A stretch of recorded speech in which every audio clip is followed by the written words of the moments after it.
రాంబాబు గారు ఏ విధంగా నా ఎదుగుదలను చూడలేక నన్ను అడ్డకట్టేస్తున్నాడో ఒకసారి ఆలోచన చేయండి.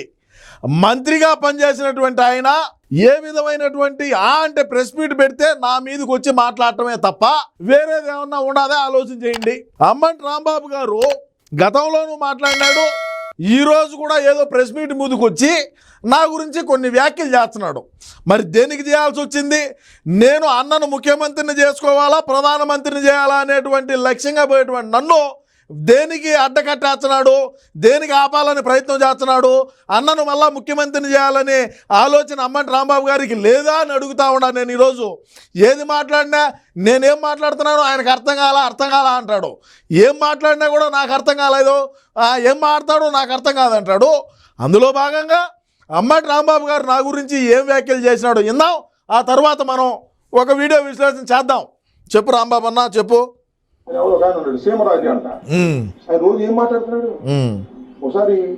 ఏం మాట్లాడతాను? తెలుగే మాట్లాడుతున్నా. నేనేం అరబీ మాట్లాడలా, గర్గర్క కహానీలు మాట్లాడలా, లేదంటే ఇంకొకటి మాట్లాడలా. ఇంగ్లీష్ అంటే మనకు రాదు, అంగుట్టి గాళ్ళము. తెలుగే మాట్లాడతాడా, తెలుగులోనే నేను వివరం చేస్తున్నా, తెలుగులోనే అన్నను ముఖ్యమంత్రిని చేద్దామంటున్నా, తెలుగులోనే మనం అన్నను ట్రంప్ అంతటి వాడిని చేద్దామని కూడా తెలియజేస్తా ఉన్నాను సార్. ఒకసారి యూట్యూబ్ లో కూర్చోండి, సీమరాజా అని ఎంత భయంకరంగా మాట్లాడుతున్నారు. ఆయన సీమరాజా కాదు, లోకేష్ రాజా. లోకేష్ రాజా లోకేష్ రాజా సృష్టించినటువంటి వ్యక్తి సీమరాజు. నేను గతంలో కూడా ఇదే అంబటి రాంబాబు గారికి తెలియజేసిన ఏమని, నేను లోకేష్ గారి దగ్గర ఇంతకుముందు ఏమన్నాడు, లోకేష్ గారే ఫండింగు, లోకేష్ గారే క్యాషు, లోకేష్ గారే అది అన్నాడు. ఇప్పుడేంది ఏమంటున్నాడు, లోకేష్ రాజా అంటున్నాడు. ఎక్కడైనా నిరూపి, ఒరే నా ఫోన్లో బ్యాలెన్స్ ఎంత ఉన్నదో చెక్ చేయి, టీ ఎంత ఉన్నది, నా ఫోన్లో బ్యాలెన్స్ ఎంత ఉన్నదో చూడు. నేనేం మీ అలా ఈ శాసనసభ్యుడిని కాదు, మాజీ శాసనసభ్యుడిని కాదు, మాజీ మంత్రిని కాదు, లేకంటే మాకేం 100 ఎకరాలు లేవు, మాకు కూడా అప్పులు ఉన్నాయి. నువ్వన్నిట్టు ఎవడన్నా లెక్కించితే ఉండే అప్పులన్నా కట్టుకొని ప్రశాంతంగా ఉందాం అనుకుంటున్నా. మనకెవడు లెక్కించేవాళ్ళు లేడు. కేవలం ఏదంటే చూడు నా ఫోన్లో ఎంత బ్యాలెన్స్ ఉన్నదో, 11 రూపాయలు ఉన్నది. 11 రూపాయలు ఉన్నదయా నా ఫోన్లో బ్యాలెన్సు. దీనికి ఏం చెప్తావు? దీనికి ఏం చెప్తావు అంట, ఎవడో ఇచ్చినారు, వాళ్ళు ఇచ్చినారు. నేను గతంలోనే చెప్పినా కదా, నారా లోకేష్ గారి దగ్గర నేను ఎక్కడైనా ₹1 డబ్బు తీసుకొని ఉన్నట్టుంటే తమరు నిరూపించండి రాంబాబు గారు అని చెప్పిన. దానికి సేవలే, దానికి పసలే. ఇటువంటి వ్యాఖ్యలు ఊరికే చేయమంటే చేస్తా ఉంటారు. ఇంకా లోకేష్ రాజా అంట, నిరూపి నువ్వు. మన పార్టీలో ఉండేవాళ్ళు అవినీతి అక్రమాలు బఫూన్ పనులు చేశారు. సరే, అన్నకు తండ్రి లేని బిడ్డయా, చూసి చూడనట్టు ఉండండి అని నేను తెలుగుదేశం వాళ్ళకు చెప్తా, జనసేన వాళ్ళకి కూడా చెప్తా. మా వాళ్ళు చేసిన తప్పేనని. వాళ్ళు ఏదన్నా తప్పు చేశారా? తప్పే. మరి ఇప్పుడు నేనేం చెప్పినాను నీకు? నేను గతంలోనే చెప్పినా, నేను ఒక సవాల్ విసిరినాను, దాన్ని స్వీకరించు అని చెప్పినా, నిరూపి అని చెప్పినా.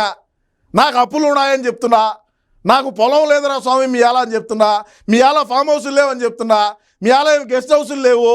కేవలం రాజారెడ్డి గారి మాటతో నేను ఈరోజు ఆయన మీద గౌరవంతో ఈరోజు అన్నకు నేను తోడుగా ఉన్నా. అంతకు తప్ప మీరు ఈ మాదిరి మాట్లాడేది ఏమిందయ్యా? ఏం ఉపయోగం అయ్యా? చూడండి ఇంకా ఏం మాట్లాడతాడో. మీద నేను కంప్లైంట్ కూడా ఇచ్చా.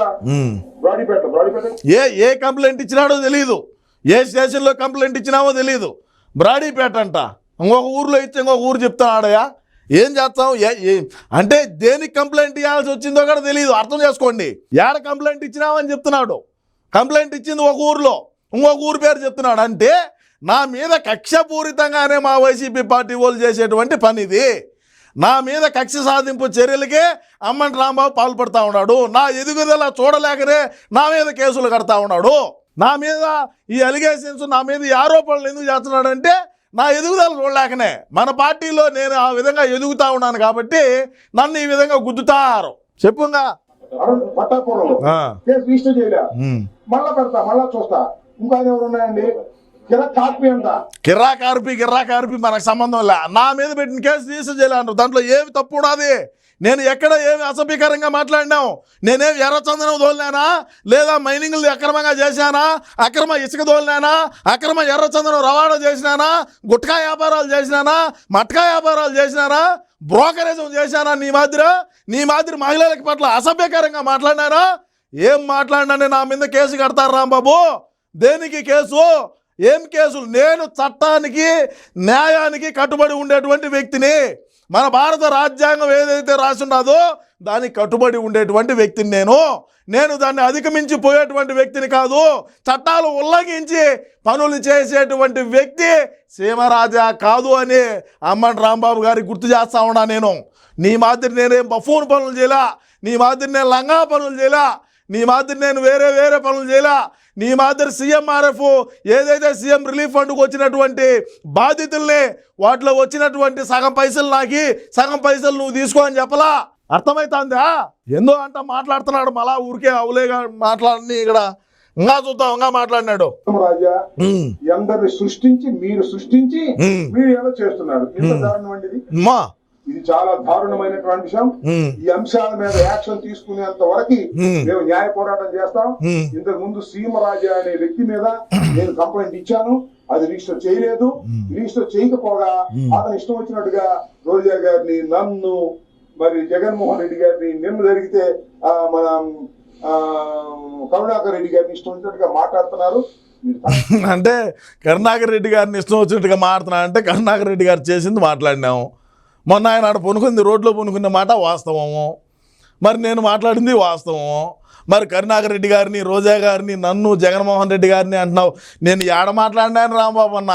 మనం చేసిన అవలే పనులు ఉన్నాయన్నా, మనం ఈ పనులు చేయకుంటే మనకు రాబోయే రోజుల్లో మంచి భవిష్యత్తు ఉంటుంది అన్నా అని చెప్పుగా ఆయన మీద యాక్షన్ తీసుకోండి. అలా తీసుకోకపోయినట్లయితే మేము లీగల్ గా ప్రొసీడ్ అవుతాము. మొన్న కంప్లైంట్ ఇచ్చాను, అది రిజిస్టర్ చేయలేదు, మళ్ళా కంప్లైంట్ ఇస్తాం. హైకోర్టు అవసరం అయితే హైకోర్టు ఆశ్రయిస్తాం, అంత అవసరం అయితే సుప్రీంకోర్టును కూడా ఆశ్రయిస్తాం, లీగల్ ఫైట్ చేస్తాం. కేవలం ఒక ట్వీట్ చేసినందుకు. సరే, ఇవన్నీ పక్కన పెడదాం. లీగల్ ఫైట్ చేస్తాను అంటున్నాడు అన్న. 11 సంవత్సరాల నుంచి లీగల్ ఫైట్లోనే ఉన్నాడు అమ్మన్ రాంబాబు గారు. మీరు లీగల్ ఫైట్ చేయండి, నేను చట్టాలను ఉల్లంఘించి పోయేటువంటి వ్యక్తిని కాదు, చట్టానికి లోబడి చట్టానికి కట్టుబడి నేను అన్నను ముఖ్యమంత్రిని చేసుకోవాలనేటువంటి లక్ష్యంగా పోయే సీమరాజా ఎప్పుడు కూడా నేను ఇదే విధంగా ఉంటానని మరొకసారి తెలియజేసుకుంటూ, మీరు సుప్రీంకోర్టుకి వెళ్ళండి, నేను అంతర్జాతీయ కోర్టుకైనా వెళ్ళి అన్నను ముఖ్యమంత్రిని చేసి నా ప్రయత్నం నేను ఖచ్చితంగా నిలబెట్టుకుంటానని మరొకసారి తెలియజేసుకుంటూ, రాష్ట్ర ప్రజలారా